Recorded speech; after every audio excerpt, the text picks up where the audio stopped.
योगी एक forest officer था। उसकी पोस्टिंग तमिलनाडु के नेलागोंडा जंगलों में हुई थी और इन्हीं जंगलों में लाल चंदन के झाड़ भी पाए जाते थे। मेरे यहाँ रहते हुए कोई भी लाल चंदन के पेड़ों की चोरी नहीं कर सकता है। जी सर, पर वो वर्धा राजन हर बार कोई नया रास्ता ढूंढ लेता है लाल चंदन के पेड़ों को चुराने का। अब मैं आ गया हूँ ना, अब वो इस जंगल से एक भी लाल चंदन का पेड़ चुरा नहीं पाएगा। अब से मैं खुद डे एंड नाइट पेट्रोलिंग करूंगा। और वैसे भी चेक पोस्ट पे जिस ऑफिसर की ड्यूटी है, मुकेश, वो भी बहुत ईमानदार है। मुझे उससे बात करनी होगी। ठीक है सर। चलो चेक पोस्ट से चलते हैं। हवालदार फॉरेस्ट ऑफिसर योगी को चेक पोस्ट पार ले आया। Hello sir, good morning. बहुत नाम सुना है सर आपका, आज पहली बार देख रहा हूँ। थैंक यू, मैंने भी तुम्हारी ईमानदारी के किस्से सुने हैं। Thank you sir. हमें गाड़ियों की जांच और बढ़ानी होगी।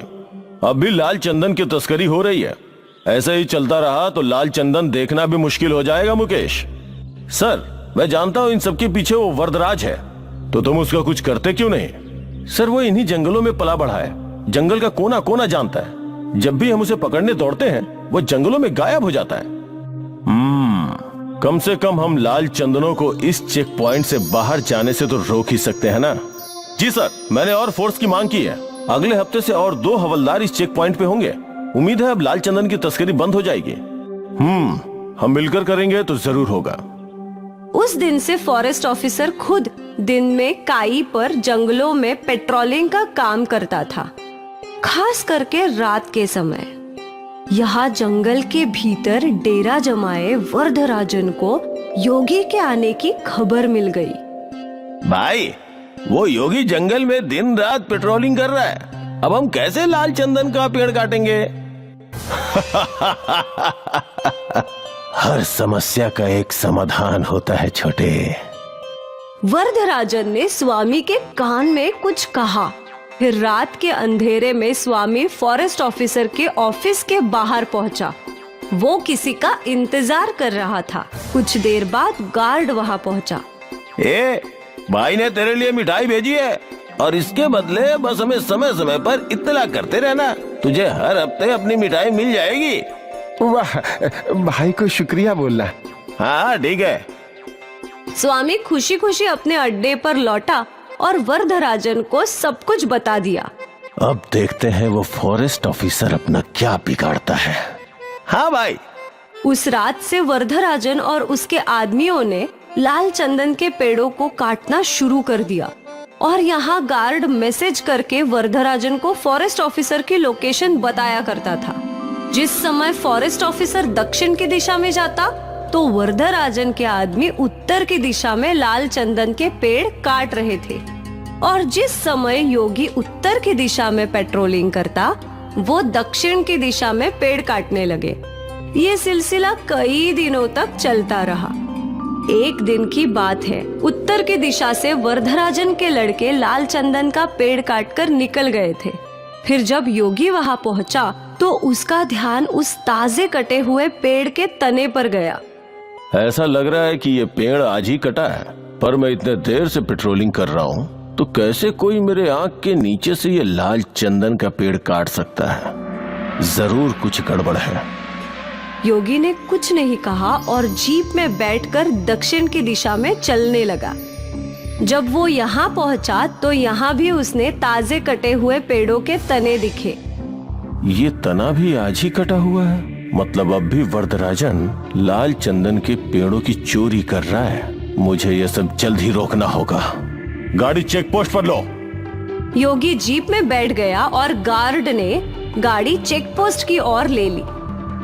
क्या हुआ सर, आप बहुत टेंशन में लग रहे हैं? मुझे तुमसे अकेले में बात करनी है। जी सर, आइए ना, अंदर बैठकर बात करते हैं। चेक पोस्ट की छोटी चौकी में बस फॉरेस्ट ऑफिसर योगी और इंस्पेक्टर मुकेश थे। बोलिए सर, यहाँ हमारी बातें कोई नहीं सुन सकता। मुकेश, अब भी जंगल में लाल चंदन के पेड़ कट रहे हैं। क्या यहाँ से कोई बड़ी गाड़ी गुजरी है? नहीं सर, अभी तक तो नहीं, पर कल ये ट्रक आएंगे जंगल में रोड बनाने के लिए रेत लेकर। फिर जरूर लाल चंदन उसी में जाएगा। कल मैं किसी भी हालत में उस ट्रक को इस चेक पोस्ट से बाहर जाने नहीं दूंगा। हाँ, और मैं उस वर्धराजन को पकड़ कर रहूंगा। ठीक है सर। यहाँ जंगल में वरदराजन अपने अड्डे पे योजना बना रहा था। कल रेत वाली गाड़ी सारे लाल चंदन के झाड़ भरकर बाहर ले जाना है ना? नहीं। अब तक तो उस फॉरेस्ट ऑफिसर को सब कुछ पता चल गया होगा। वो कल चेक पोस्ट पर हम सबका इंतजार करेगा। तो अब हम क्या करेंगे? कैसे इन लाल चंदनों को इस जंगल से बाहर निकालेंगे भाई? वरदराजन ने अपनी योजना बना ली थी। अगली सुबह रेती की गाड़ी जंगल के अंदर आई। इंस्पेक्टर मुकेश ने फॉरेस्ट ऑफिसर योगी को कॉल करके ये बात बता दी। सर, ट्रक आ गए हैं, आप भी आ जाइए। ठीक है। वो ट्रक कंस्ट्रक्शन साइट पे पहुंचा। यहाँ ट्रक ने सारी रेत अनलोड की और फिर वरदराजन और उसके आदमियों ने उसमें एक लाल चंदन के पेड़ के तने को लोड कर दिया। यहाँ फॉरेस्ट ऑफिसर और गार्ड जीप में निकले, पर उनके रास्ते में कई और पेड़ गिरे हुए थे। सर, घूम के जाना होगा। ये सब उस वरदराजन ने ही किया होगा। जल्दी चलो, आज उसे पकड़ कर ही रहेंगे। वरदराजन वहाँ से निकल गया। अब जब फॉरेस्ट ऑफिसर योगी वहाँ पहुँचा तो ट्रक भी वहाँ से निकल चुका था। चेक पोस्ट के पास ले लो। योगी ने इंस्पेक्टर मुकेश को कॉल लगाया। मुकेश, वो लोग निकल चुके हैं, अब तुम्हें ही उन्हें रोकना होगा। जी साहब। इंस्पेक्टर मुकेश अपने सारे आदमियों के साथ चेकपोस्ट पर खड़ा हो गया। ट्रक धीरे धीरे चेकपोस्ट की ओर बढ़ने लगा। चेकपोस्ट पर मुकेश और सारे पुलिस वाले बंदूक तान कर खड़े थे। ड्राइवर ने पुलिस वालों को देखा और उसने गाड़ी रोक दी और पीछे से फॉरेस्ट ऑफिसर ने अपनी जीप लगा दी। ट्रक को चारों ओर से घेर लिया था। हवलदार, चेक करो ट्रक में क्या है। हवलदार ट्रक के अंदर चढ़ा। सर, यहाँ लाल चंदन तो है, पर एक ही है। क्या? इंस्पेक्टर ने भी ट्रक में चढ़कर जांच की तो वहाँ बस एक ही लाल चंदन का पेड़ था। सर, आप यहाँ आइए। अब फॉरेस्ट ऑफिसर योगी भी ट्रक में चढ़ गए। वो भी ये सब देखकर हैरान था। उस वरदराजन ने इस बार भी हमारे साथ धोखा किया। और यहाँ वरदराजन अपने सारे लोगों के साथ और लाल चंदन के पेड़ों के साथ नदी के रास्ते से लाल चंदन के पेड़ जंगल से बाहर निकाल रहा था। मुझे कोई रोक नहीं सकता। लाल चंदन सिर्फ मेरा है।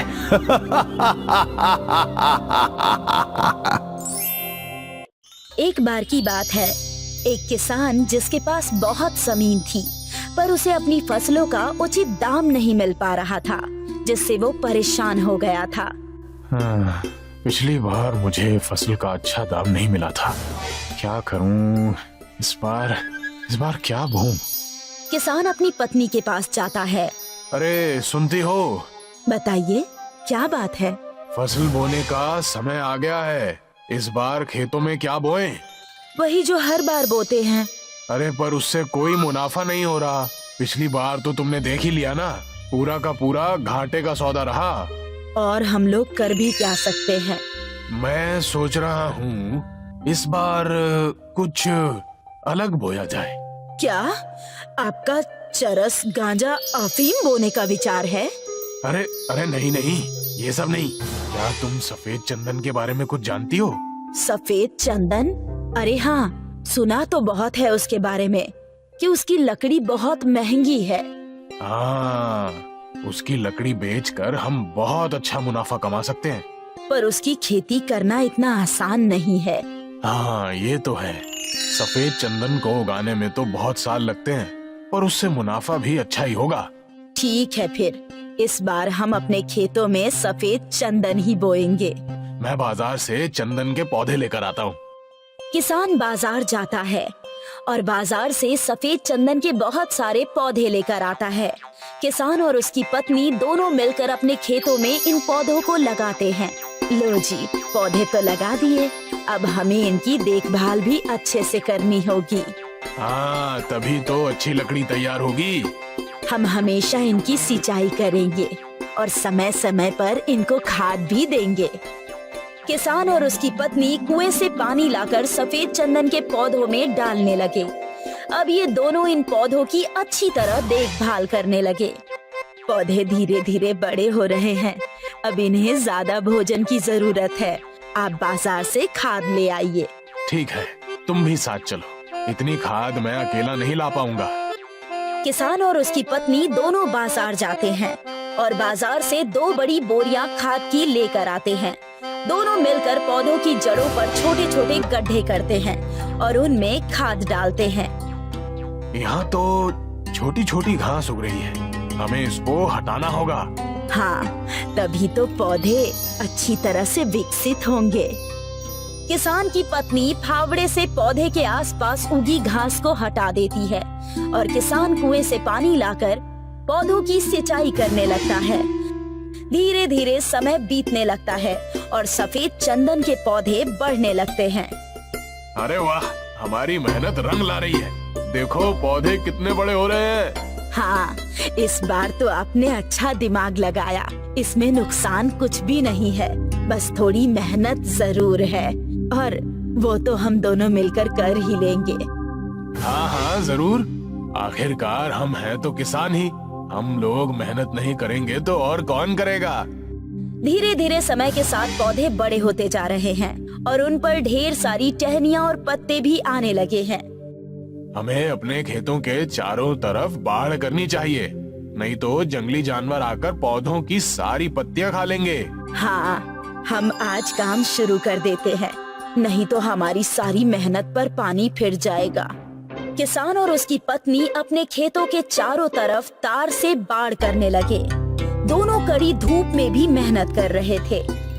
तुम देखना, एक दिन इस मेहनत का फल हमें बहुत अच्छा मिलेगा। हाँ हाँ जरूर। किसान और उसकी पत्नी ने अपने खेतों के चारों तरफ अच्छी तरह से मजबूत बाड़ कर ली थी, जिससे अब कोई भी जानवर पौधों को नुकसान नहीं पहुंचा सकता था। अब तो बस इंतजार है इनके बड़े होने का। जिस तरह से हम इनकी देखभाल कर रहे हैं, ये पौधे जल्दी ही बड़े हो जाएंगे। धीरे धीरे समय बीतने लगा और अब पौधे भी बढ़ते बढ़ते पेड़ बन गए और अब इनकी लकड़ी काटने के लिए अच्छे से तैयार हो गई। तभी एक दिन एक सपेरा किसान के खेत के पास से गुजर रहा था। उसे चंदन की खुशबू आने लगी। अरे वाह, यहाँ तो चंदन की बहुत अच्छी खुशबू आ रही है। लगता है किसी ने चंदन के पेड़ उगाए हैं। सपेरा आसपास ढूंढने लगता है तो उसे बाड़ के पीछे खेत दिखाई देता है, जिसमें सफेद चंदन के पेड़ काटने के लिए तैयार हैं, जिसे देखकर सपेरे को लालच आ जाता है। ओहो, तो ये बात है। इन पेड़ों की लकड़ियाँ तो मैं बेचूंगा। सपेरा अपनी टोकरी में से एक सांप निकालता है और उससे चंदन के पेड़ पर छोड़ देता है। सांप को चंदन की खुशबू बहुत पसंद होती है, इसलिए सांप चंदन के पेड़ से लिपट जाता है। अब वो किसान पेड़ काटने आया और सांप को देखकर डर से भाग जाएगा और फिर मैं ये लकड़ियाँ बेचूंगा। तभी सपेरा देखता है कि किसान और उसकी पत्नी खेतों की तरफ आ रहे हैं। सपेरा पेड़ के पीछे छिप जाता है। किसान और उसकी पत्नी खेतों के पास आते हैं और उन्हें पेड़ पर सांप लिपटा हुआ दिखाई देता है। किसान की पत्नी सांप को देखकर चिल्लाने लगती है, सांप सांप, अरे वो देखो, चंदन के पेड़ पर सांप लिपटा हुआ है। सांप को इस तरह पेड़ से लिपटा हुआ देखकर किसान भी घबरा जाता है। अब हम लकड़ी कैसे काटेंगे? ये सांप तो पेड़ को छोड़ेगा ही नहीं। हमारी मेहनत बर्बाद हो जाएगी। हे भगवान, अब हम क्या करेंगे? चलो अभी घर चलते हैं, बाद में देखेंगे। किसान और उसकी पत्नी दुखी मन से घर की तरफ चले जाते हैं। इन्हें वापस लौटता देखकर सपेरा खुश हो जाता है। अरे मेरा आइडिया काम कर गया, दोनों डरपोक भाग गए। अब मैं चंदन की लकड़ियाँ बेचकर बहुत से पैसे कमाऊंगा। सपेरा आरी लाकर पेड़ काटने के लिए जाता है, पर जैसे ही वो पेड़ काटने लगता है तभी सांप फुफकारने लगता है। अरे मेरे शेर, मुझे डराएगा क्या? मैं तो तेरा मालिक हूँ, अपने मालिक को नहीं पहचान रहा। सपेरा सांप को पेड़ से निकालने की कोशिश करता है, पर सांप ने पेड़ को मजबूती से पकड़ रखा है। सपेरा बहुत ताकत लगाता है, पर वो सांप को पेड़ से नहीं छुड़ा पाता। बहुत कोशिश करने के बाद सपेरे को गुस्सा आता है और वो सांप को आरी से नुकसान पहुंचाने की कोशिश करता है, जिससे सांप सपेरे को डस लेता है और सपेरा वहीं मर जाता है। सपेरे के मरने के बाद एक छेद के अंदर चला जाता है। अगले दिन जब किसान और उसकी पत्नी खेत में आते हैं तो वो देखते हैं कि पेड़ पर सांप नहीं है, जिससे वो दोनों बहुत खुश हो जाते हैं। भगवान ने हमारी सुन ली, सांप पेड़ को छोड़कर कहीं चला गया है। हाँ, अब हम लकड़ियों को काट कर बेच देंगे। किसान और उसकी पत्नी खुशी खुशी चंदन की लकड़ी को काटने लगे और इन्हें बाजार में बेचने के लिए चले गए। सीख: लालच बुरी बला है। लालच का फल हमेशा नुकसानदायक होता है, इसलिए हमें कभी भी लालच नहीं करनी चाहिए और दूसरों की चीजों पर बुरी नजर नहीं डालनी चाहिए। महेशपुरा गांव में मुकेश और पिंटू नाम के दो भाई अपने पिता के साथ रहते थे। मुकेश बड़ा था और पिंटू छोटा था। पिताजी, आपने मुकेश भैया को साइकिल दिलवाई है, मुझे मोटरसाइकिल दिलवाई है। बेटा, साइकिल बहुत सस्ती चीज है और मोटरसाइकिल महंगी।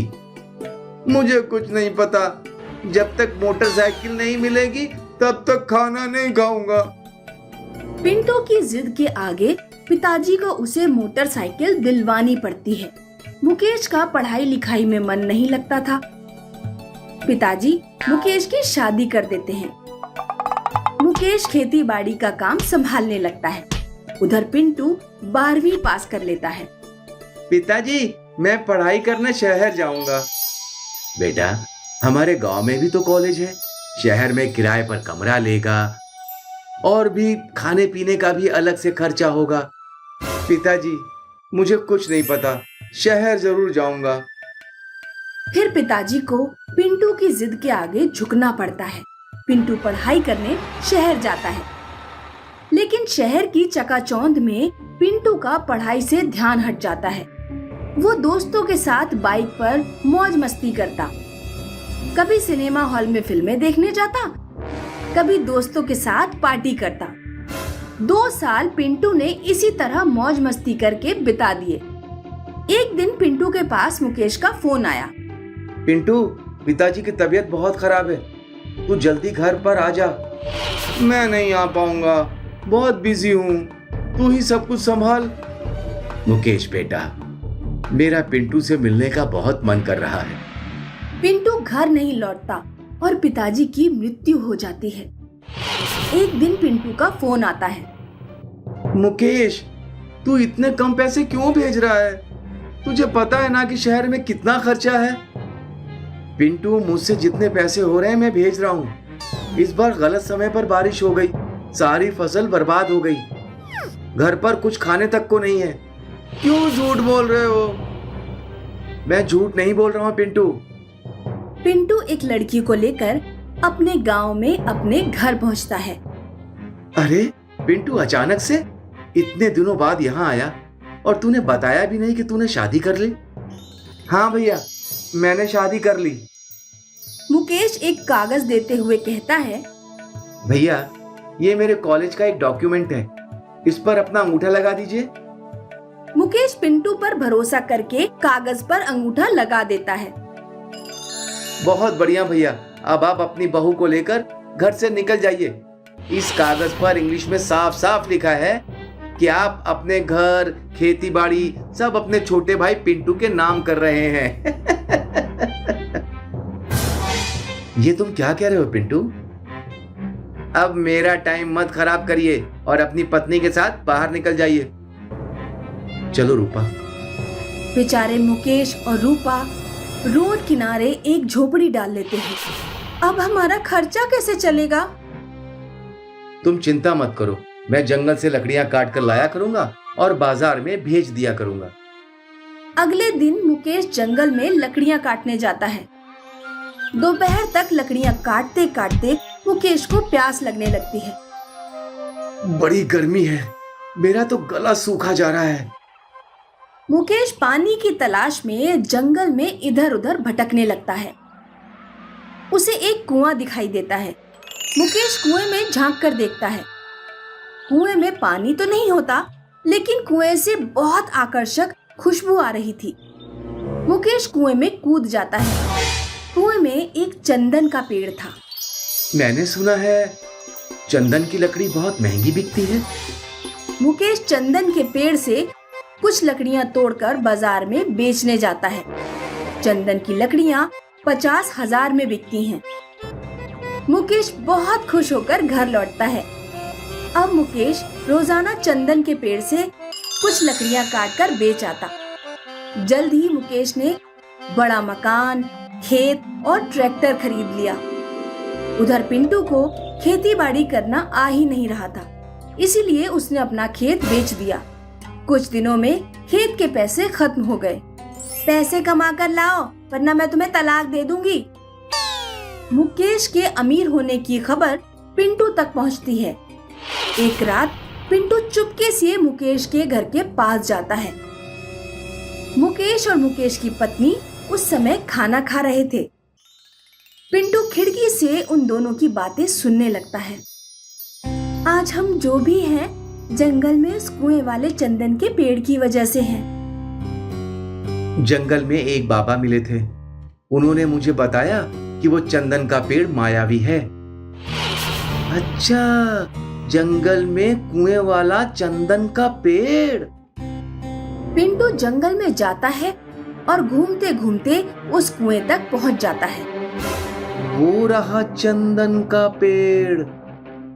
पिंटू कुएं में कूद जाता है, लेकिन चंदन का पेड़ गायब हो जाता है और पूरा कुआं पानी से भर जाता है। पिंटू को तैरना नहीं आता था और वो कुएं में डूबकर मर जाता है।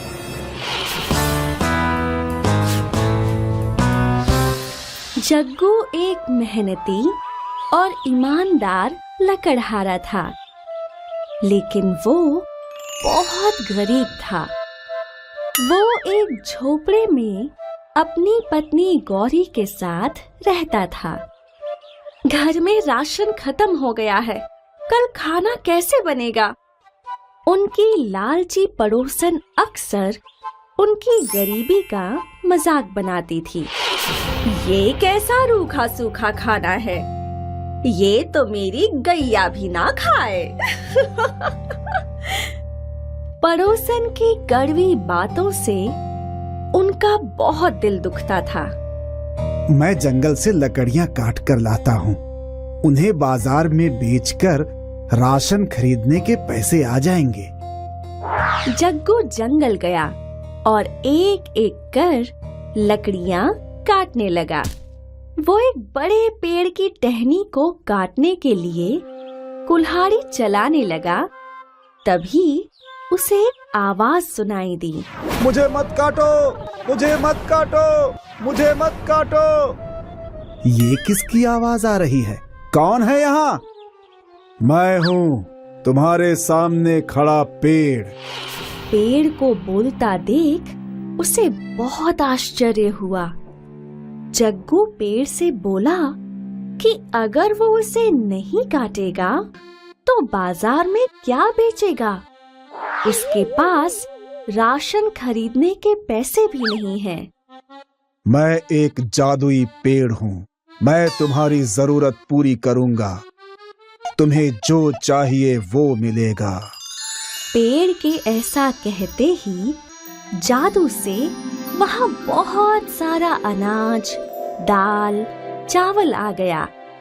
ये देख जग्गू बहुत खुश हुआ। धन्यवाद जादुई पेड़, तुमने मेरी जरूरत पूरी कर दी। महीने भर का राशन देख गौरी भी बहुत खुश हो गई। अब हमें भूखा नहीं रहना पड़ेगा। तभी पड़ोसन वहाँ आ गई।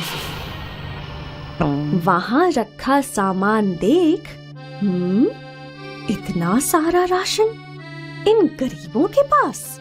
पड़ोसन ने गौरी को उसके बेटे के जन्मदिन की दावत का न्योता दिया। शाम को दावत में कोई फटी पुरानी साड़ी पहनकर मत आ जाना। गौरी के पास तो एक भी अच्छी साड़ी नहीं थी। वो दुखी होकर रोने लगी।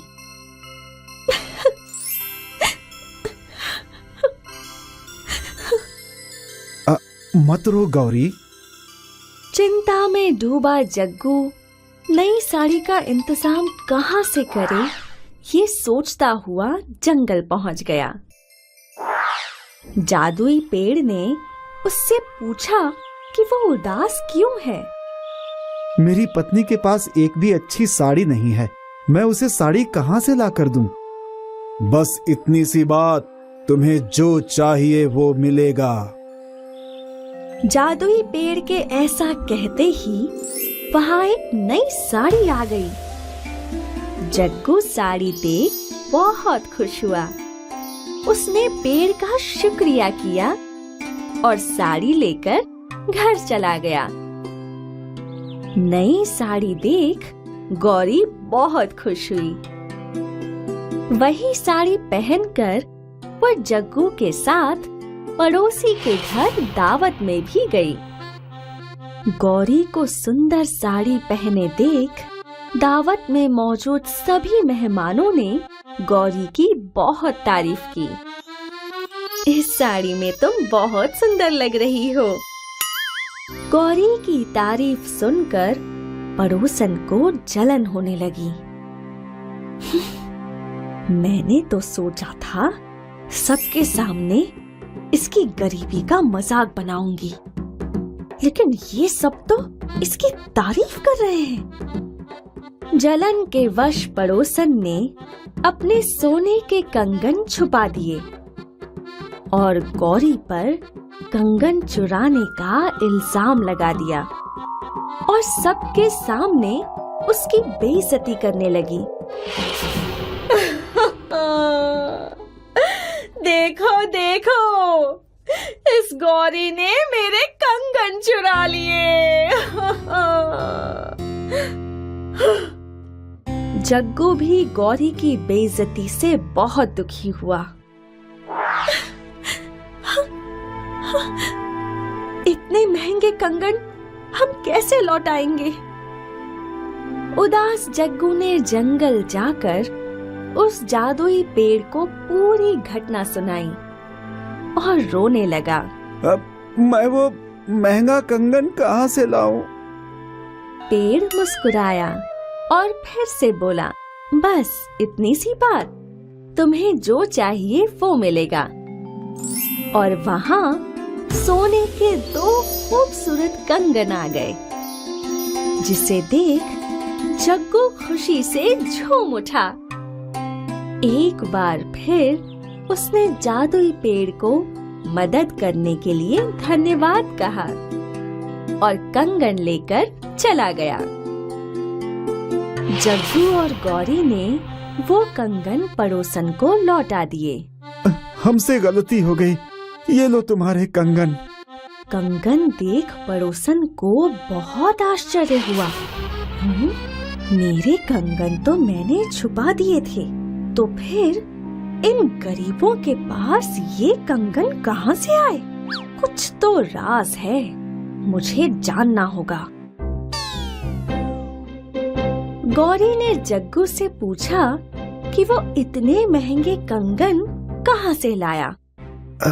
जंगल में एक जादुई पेड़ है, उसी ने मुझे ये कंगन दिए। वो साड़ी और राशन भी उसी पेड़ ने दिया था। जग्गू की बात सुनकर पड़ोसन दंग रह गई। अच्छा, तो ये राज है। तब तो मैं भी उस जादुई पेड़ से सोने, चांदी, हीरे जवाहरात मांगकर बहुत बहुत अमीर बन जाऊंगी। अगले दिन पड़ोसन जग्गू का पीछा करते हुए उस जादुई पेड़ तक पहुंच गई। वहां उसने सच में जग्गू को उस पेड़ से बात करते देखा। फिर जग्गू के जाते ही वो पेड़ के पास गई। जादुई पेड़, चल जल्दी से मुझे एक 9 लखा हार दे दे। पड़ोसन के मांगने पर वहाँ एक चमचमाता 9 लखा हार आ गया। पड़ोसन खुशी के मारे पागल हो गई, लेकिन जैसे ही उसने वो हार गले में डाला, वो हार सांप बन गया पड़ोसन डर कर चीखने लगी। उसने सांप उठाकर फेंक दिया और जादुई पेड़ से पूछा कि उसे सांप क्यों मिला, जबकि जग्गू को उसकी मनपसंद वस्तु मिली। जादुई पेड़ ने बोला कि जग्गू ने उससे मजबूरी के कारण वो चीज मांगी जिसकी उसे जरूरत थी, लेकिन पड़ोसन ने लालच में आकर हार मांगा। उसे उसके लालच के फल में सांप मिला। ये सुनकर पड़ोसन बहुत गुस्सा हुई। मैं तुझे जला दूंगी। पड़ोसन ने जलती हुई मशाल लेकर जादुई पेड़ को जलाने की कोशिश की। पेड़ तो नहीं जला, उल्टा पड़ोसन के पल्लू में ही आग पकड़ ली और वो खुद को बचाने के लिए इधर उधर भागने लगी। इस कहानी से हमें ये सीख मिलती है कि मेहनत और ईमानदारी से काम करने वाले को अपनी जरूरत की हर वस्तु मिल जाती है, लेकिन लालच करने वालों को कुछ नहीं मिलता, क्योंकि लालच का कोई अंत नहीं है। और ज्यादा लालच करने से व्यक्ति खुद का नुकसान कर लेता है, जैसे पड़ोसन ने कर लिया।